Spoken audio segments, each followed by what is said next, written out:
Now, as the country celebrates 15 years since the promulgation of the 2010 Constitution, there have been several attempts to amend the Constitution. The efforts have, however, faced hurdles due to the complexity of the amendment process and concerns that some proposals would fundamentally alter the Constitution. The opposition and government at one point have initiated the process that has hit a dead end after courts declared them null and void.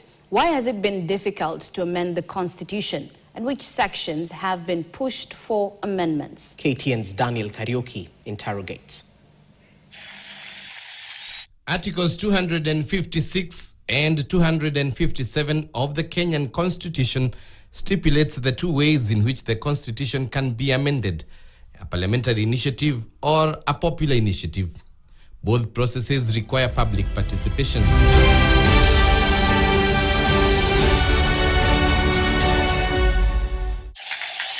There have been attempts to change the Constitution using both ways over the last 12 years.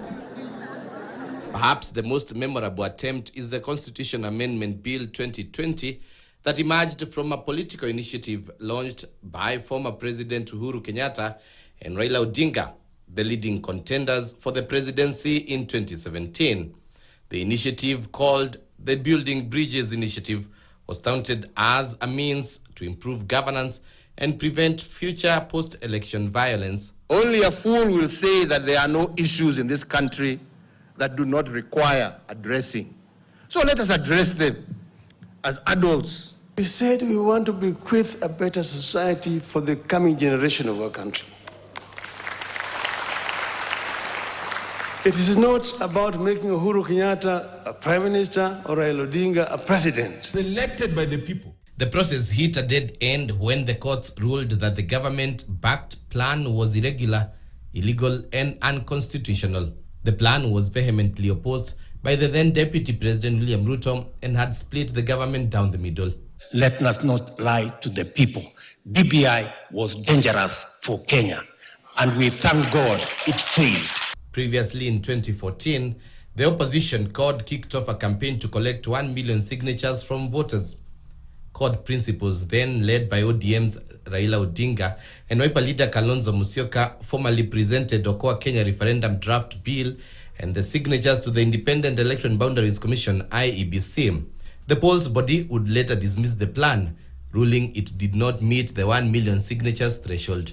Recently, National Assembly unanimously passed the Constitution of Kenya Amendment Bill 2025 to anchor the National Government Constituency Fund, NGCDF, the Senate Oversight Fund, and the National Government Affirmative Action Fund, NGAF, into the Constitution. This has already faced an uproar from a section of lawyers. I hold the strong view that the Constitution is not so delicate a legal instrument that must be subjected to surgeries so often. I feel like we should give the Constitution a chance because it's a really good document. The implementation process is where the problem comes in. President will wave it to the crowd.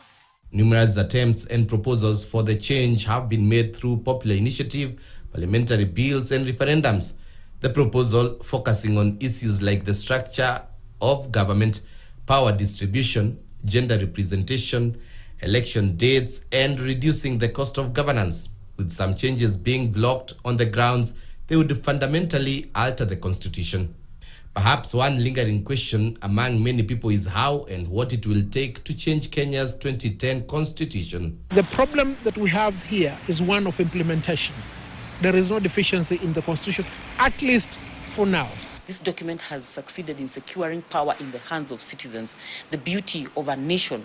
But should the Constitution be amended 15 years later, or it should remain intact? The preamble starts with "we, the people." So it means it's a collective voice of Kenyans as a whole.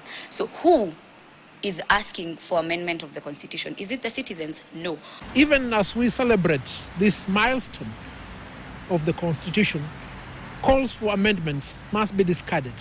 Drafters and experts generally hold that the 2010 Kenyan Constitution was intended to be difficult to amend, making it a living document, but not one easily changed by those in power. envisioned as a process of the People's Initiative.